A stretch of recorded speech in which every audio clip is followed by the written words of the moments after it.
Our next presenter is Robert or Bob Sussman. Frankly, I don't even know where to begin with Bob. His career is so storied, but I'll give you some highlights from his bio. He's an attorney, principal with Sussman and Associates, a consulting firm that offers advice on energy and environmental policy issues to clients in the nonprofit and private sectors. He's also an adjunct professor at the Georgetown University Law Center and was a visiting lecturer at Yale Law School. He served in the Obama administration, working with the EPA and as senior policy counsel and the EPA administrator from 2009 to 2013. Served in the Clinton administration as the EPA deputy administrator between 1993 and 94. And then Bob has continued to work with various groups like Environmental Science, National Academy of Sciences, a commissioner, Interstate Commission for the Potomac River Basin. He's a magna cum laude graduate of Yale. Very congratulations to you. In '73, he graduated from Yale Law School, and he works very closely posting blogs in the Brookings Institute's webpage. I wish I could read it all, but please, folks, let's welcome Bob Sussman, and I look forward to your words, sir. Great, thanks a lot, Tom. It's great to be here. So this is, I believe, my third of the annual ADAO conferences, and they're always great events, and I leave them feeling inspired and motivated, and also heartened that there is such a strong community of experts and victims and policymakers and scientists who are working to prevent asbestos-related disease.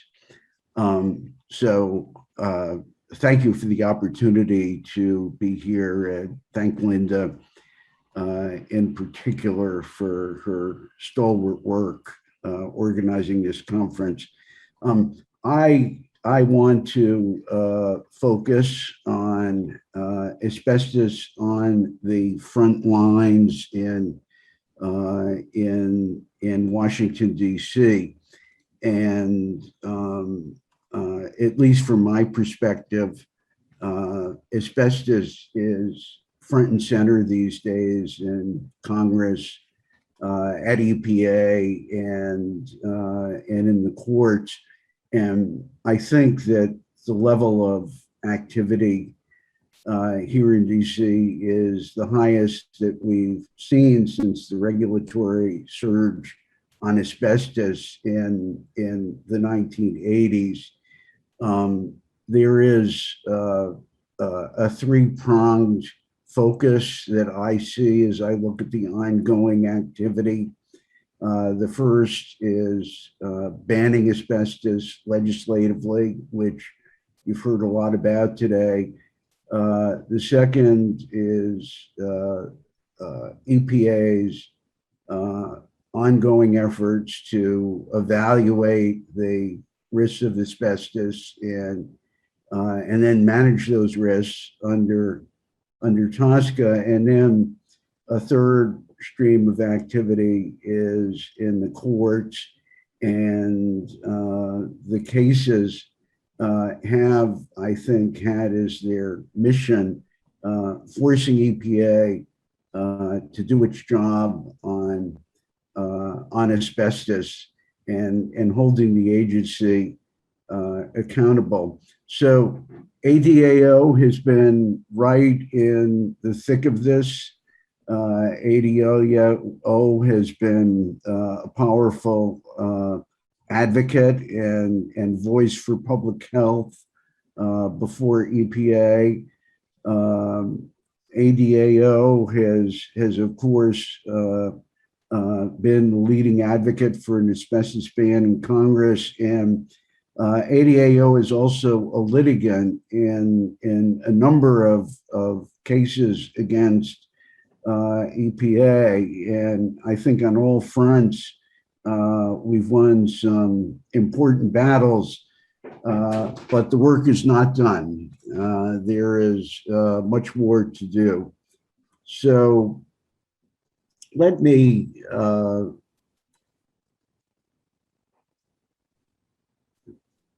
hang on just a second. So let me start with Congress.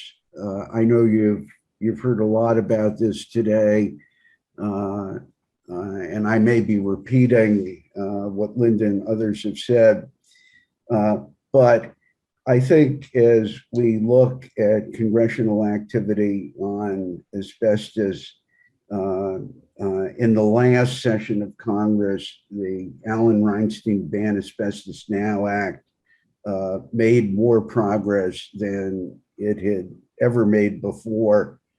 The high watermark was a 47-1 bipartisan vote in the Energy and Commerce Committee on November 29, 2019, to send our ban to the floor of the House of Representatives for a vote. And that was a wonderful moment, because there was solid bipartisan consensus on the need for an asbestos ban, and that consensus was not only the result of advocacy by Linda and many others who are participating in this conference, but it was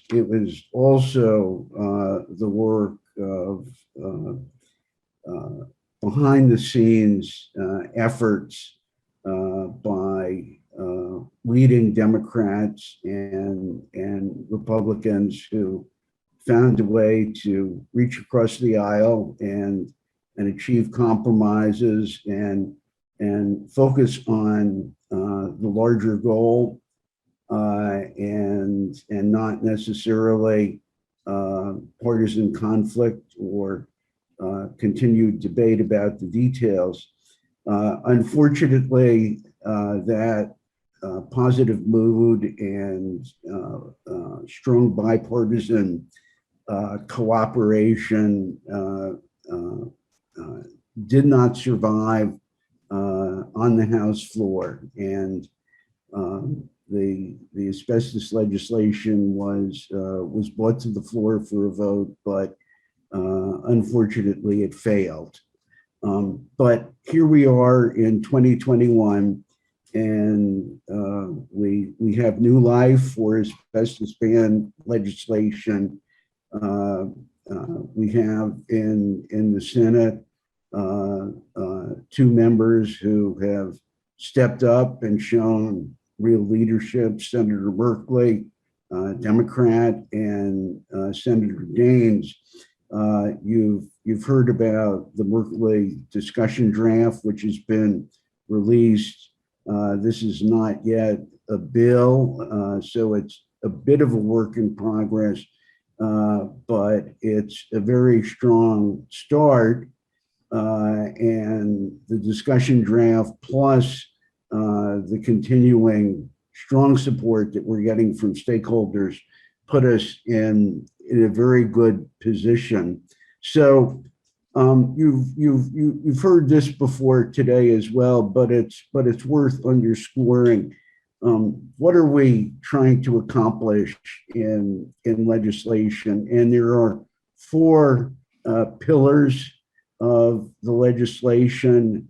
The first is to ban commercial importation and use of all 6 recognized asbestos fibers, plus Libby-Amphibole, Winchite, and Richterite within 1 year of enactment. And think about what a ban in 1 year means. A ban in 1 year would be truly transformative. The second goal is to address the largest asbestos using industrial sector in the United States, which is the chlor-alkali industry. And I think all of us want to see an end to the use of asbestos by this industry. The legislation that we saw in the last Congress and now the discussion draft would do that. The industry would transition out of asbestos to non-asbestos technology within 8 years. And that would be a very significant accomplishment. The third is to bring to bear the latest science and data on the risks of legacy asbestos, which, as you've heard, is present in millions of residences, businesses, factories, public buildings, and schools, and to engage the National Academy of Sciences as the repository for our country's best scientific expertise and experience to assess the ongoing risks of legacy asbestos and give us some guidance on where we need to go. And then the final goal involves information reporting. And here the objective is to give us confidence that we in fact know who is importing, processing, and distributing raw asbestos and asbestos-containing products, how much asbestos is involved, where is the asbestos located, and how is it used, and who is exposed. And this is important information to have in hand before we move ahead with the ban, because we need to know who is using asbestos now, so that we can be absolutely sure that a ban, when it comes, is effective. So let me turn to EPA and what EPA is doing, and then why EPA is not doing enough. So in 2016, Congress amended the Toxic Substances Control Act, and the amendment of TSCA opened up a whole new sphere of regulatory activity on asbestos. And you'll all remember that EPA tried to ban asbestos in 1989 under TSCA, but the courts rejected the ban. And what happened in the last several years as Congress looked at amending TSCA is asbestos emerged as a poster child for the failures of TSCA legislation, and that naturally led EPA and advocates and members of Congress and the White House to say, okay, now that we have a new statute, asbestos should be at the top of the list. EPA should be moving ahead to do the work on asbestos that it tried to do in 1989, but failed to get done. So what has EPA done since 2016? Here's the report card. First, they have completed what they call a Part 1 asbestos risk evaluation for current asbestos uses. They have determined that those uses, including chlor-alkali, by the way, and brake linings, present an unreasonable risk of injury. They have begun a risk management process to address these risks and reduce them.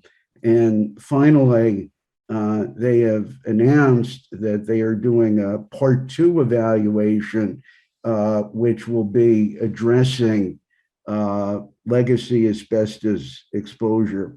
So EPA has made some progress and there has been some forward movement, but there's also been, I think, a lot of disappointment in what EPA has done, particularly on the watch of the Trump administration. I wanted to highlight for you some of the things that we and many others have been disappointed by. The first is that EPA did not require mandatory reporting on current asbestos use and exposure. And the outcome of that was that EPA had very poor and incomplete information for its risk evaluation. The Part 1 risk evaluation was very narrow and incomplete. It was limited to chrysotile asbestos fibers. It did not address the other fiber types. It also did not address all of the endpoints, the health endpoints that are associated with asbestos. For example, it did not address the non-cancer health endpoints, and it did not address all of the types of cancer that have been linked to asbestos. It overlooked routes of exposure to asbestos, and it did not address asbestos contamination of talc. So the evaluation was peer-reviewed and was severely criticized by EPA's Independent Science Advisory Committee on Chemicals. Another area of deep I'm sorry, but we're going to have to kind of move this along because we got other speakers that got to come up. Okay. Well, let me just simply say that the jury is out on whether EPA will use its authority to ban asbestos, and I want to close by reiterating that notwithstanding what EPA is doing under TSCA, an asbestos ban is absolutely critical and essential. The ban will lock in a comprehensive prohibition on asbestos that cannot be challenged in the courts and will produce immediate results. So thank you.